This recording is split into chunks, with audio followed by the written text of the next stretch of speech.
Wrestling Theology Fellowship. December 11th, this Saturday night, I make my debut in the Blizzard Brawl Rumble match. The winner earns a shot at the Belt of Truth WTF Championship at any point in time in 2022. And you see, as a young man who was raised in church, I feel that I have a home field advantage.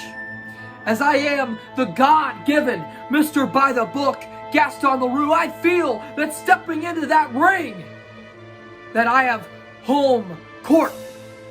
And you see, it's my destiny.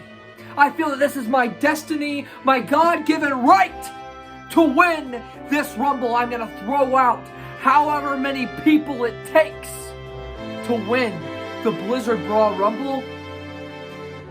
And when I do, it's going to be 100% by the book.